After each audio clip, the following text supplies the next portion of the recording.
Massive Facebook purge. Facebook has taken down over 800 accounts just a month out from midterm. Facebook is being accused of censorship after the latest purge of over 800 accounts. Another giant censorship purge. A massive purge of Facebook pages, mostly left-wing anti-establishment outlets, some with millions of followers, were all unpublished by Facebook. The following message is transmitted at the request of the United States government. This is not a test. We need to now take a more active view in policing the ecosystem. You sure weren't kidding, Zuck. The US midterm elections are coming, so why not delete 800 independent outlets from Facebook and de-rank the rest of them from the news feeds? That's what Facebook did in a single day on October 11th, a month before Americans will vote for their representatives in Congress. All of the 559 pages and 251 accounts were politically oriented and of American origin. Facebook refused to disclose the full list of the deleted pages, but the reason for their deletion was supposed to be their inauthentic activity and engagement in spam. This is interesting because the groups we know were affected by the purge were all anti-establishment or anti-authoritarian, coming from both sides of the political spectrum. This includes government and police accountability groups like Copblog, Policing the Police, and Free Thought Project. Both right and left-wing groups Facebook blocked had huge followings. On the left, Reasonable People Unite had 2.25 million followers before the shutdown. Trump-supporting Nation in Distress amassed more than 3 million followers. Left-wing Reverb Press had 816,000 followers. Right-wing news accumulated 3.2 million, and punk rock libertarians had 190,000 followers before the takedown. Another bizarre case is Russia Today America's correspondent Rachel Blevins, who had 70,000 fans disappear with her page with no explanation why. Many of the deleted pages were spreading conspiracy theories, but they were also openly against drug war, foreign interventions, power abuse, and corruption. Some Facebook groups also got their Twitter pages deleted. If you followed the coverage of this Facebook purge in the New York Times or the Mashable, you would have thought that the purge was a huge success in sweeping fake news off of social media. You would have to go to the UK's Guardian to see how dangerous this mass deletion is to free speech and open political debate in America. Facebook says that none of the pages were deleted based on their political content, but purely on their behavior that violated terms of service. So what were their violations? Many were using fake accounts or multiple accounts with the same names and posted massive amounts of content across a network of groups and pages to drive traffic to their websites.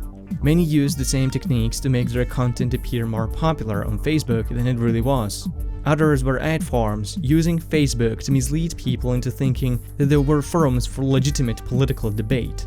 We are left to take the Facebook's word for it, because the statement doesn't offer any examples or cases of such activities.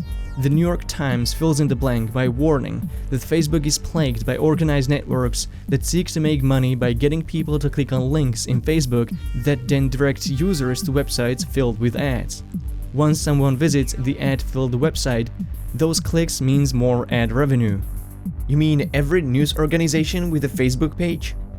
Facebook picks sides in enforcing its policies that change overnight, because not one page of established media organizations was deleted.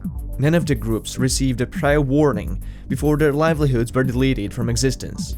Were their supposed violations so severe they deserved the death penalty without a trial over some less severe forms of punishment? It's hard not to think this was a coordinated attack on the livelihood of independent media. What's really odd is that these mass takedowns came after Facebook launched a fact-checking initiative where it partners with organizations like Digital Forensics Research Lab that's part of the pro-NATO think tank, the Atlantic Council.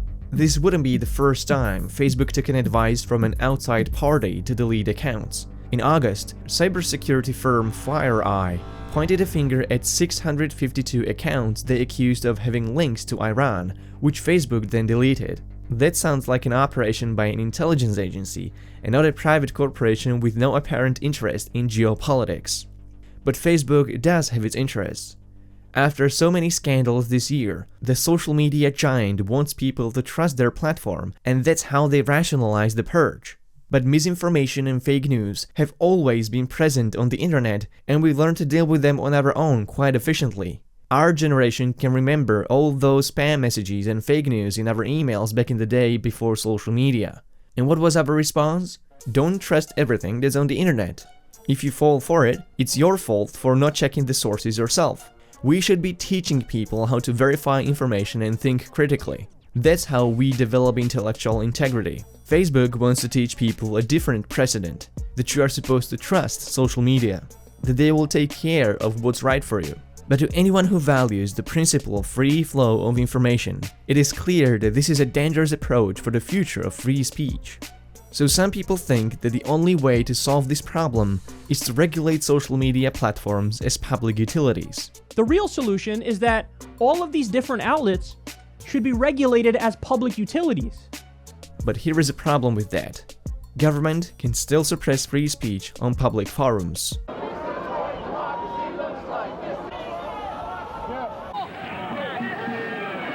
In the digital world, the equivalent of riot police would be copyright takedowns. Copyright law is the easiest way to control who gets to say what about you and your content.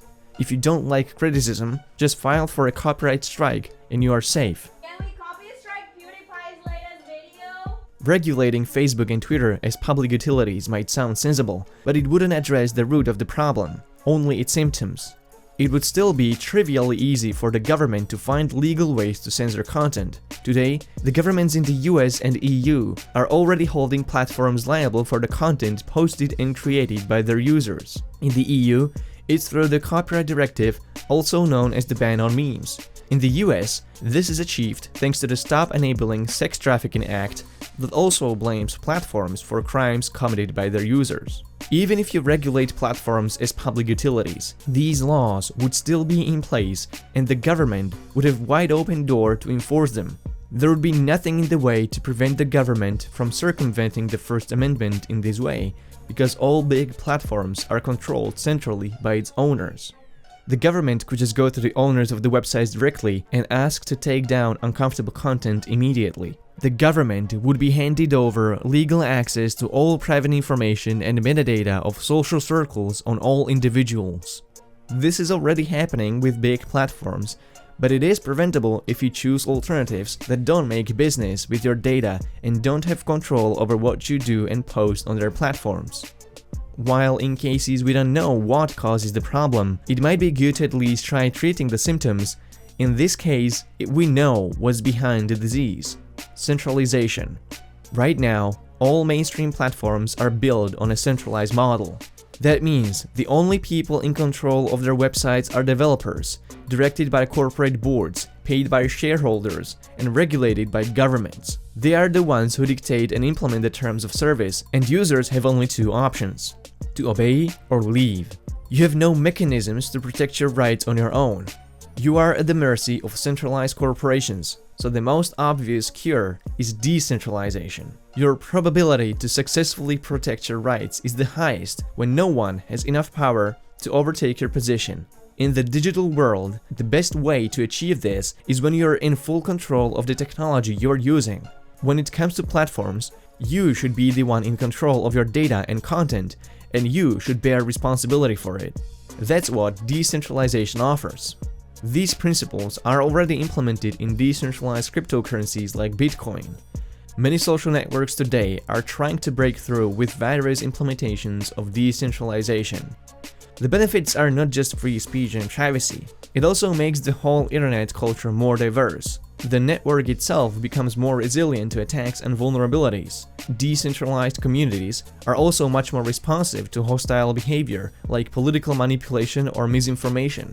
This is usually achieved by democratized moderation that's accountable to local communities. Free and open source software is a movement that offers sustainable alternatives to centralized proprietary technology tightly controlled by corporations and governments. Here is a takeaway from this story. You can never rebuild trust in something that was built on a lie and has a 14-year-long history of breaking promises and ignoring users' consent. If Facebook continues to dominate in the future, it is not going to be the same free and open internet that allowed Facebook to exist in the first place. In other words, delete your Facebook account now, and Instagram and WhatsApp also. Thank you for watching.